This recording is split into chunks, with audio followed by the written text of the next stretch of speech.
লাগিছে কিমান বিলাক ঠিকাদাৰ আছে নেশ্যনেল হাইৱে ওচৰতে কিমান মানুহ আছে এই দেখা নাই নেকি আজি কিমান 3 দিন হ'ল সেইকণে আধা মিটাৰ ৰাস্তা নহয় টুলগেট বৃদ্ধি হৈছে দাদা কিন্তু টুলগেট বৃদ্ধি হৈছে তেওঁলোকে খালি টকা লাগে আৰু টুলগেট বঢ়াব লাগে কিন্তু ৰাস্তাতে ক'ত কি হয় পাব্লিকৰ কাৰণে চিন্তা নকৰে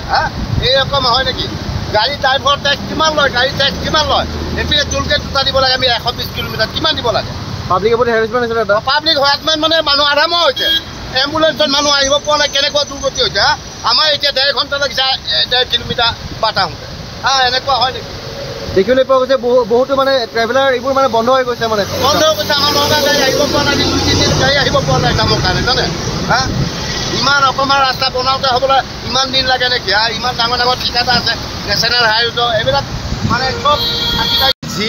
পথ নিৰ্মাণ কাৰ্য যি আপোনাৰ খানাপাৰাত নাপাওঁতে ইয়াত আপোনাৰ আৰম্ভ কৰিছিলে সেই কাম এতিয়া বৰ্তমান স্তব্ধ হৈ আছে আৰু স্তব্ধ হৈ আছে কিন্তু তেওঁলোকে যিখিনি আপোনালোকৰ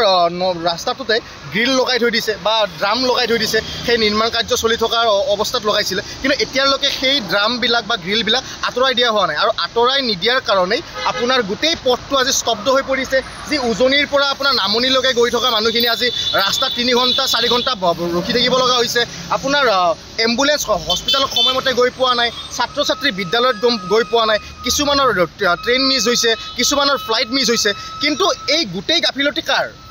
এই গাফিলতি হৈছে NHAIৰ কাৰণ তেওঁলোকে নিৰ্মাণ কাৰ্য আৰম্ভ কৰিছিল যেটো কাৰণ সিহঁতে এইটো গম পায় এইটো এটা মূল পথ এই মূল পথটোত আপোনাৰ নিশাৰ ভিতৰতেই পথ এটা নিৰ্মাণ কৰি ওলাব লাগে কাৰণ এই পথটো একদম ব্যস্ত এটা পথ আৰু এই ব্যস্ত পথটোত যদি এটা পথ সামান্য এটা নলা বনাই আছে আৰু এটা ৰাস্তা বনাই আছে সেইখিনি কামৰ কাৰণে তেওঁলোকক এসপ্তাহ নালাগে চাগে তেওঁলোকৰ কি অসুবিধা আছে ব্যক্তিগত অসুবিধা আছে নাজানো বা কাৰোবাৰ চাগে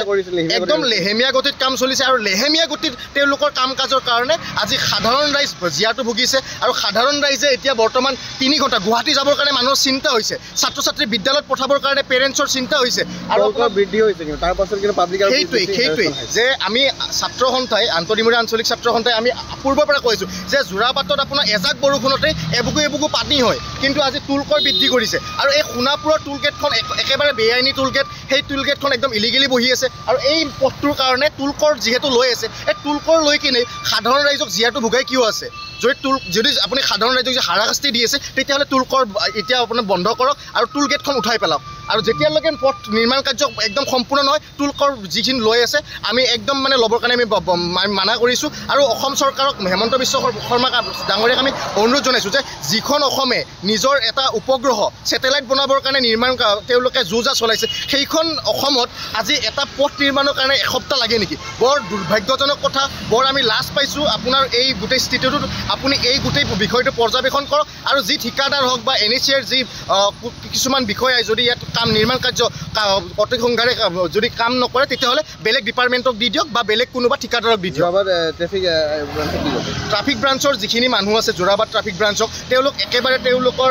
মানে যি কাম তেওঁলোকৰ লেহেমীয়া হৈছে আমি যোৰাবাটৰ পৰা এতিয়ালৈকে খানাপাৰা আহি পালোঁ এতিয়ালৈকে ট্ৰাফিক ব্ৰাঞ্চৰ এজন আমি তেওঁলোকৰ কৰ্মৰত বিষয়া এজন আমি আপোনাৰ হাইৱেত নাপালোঁ ইয়াত যদি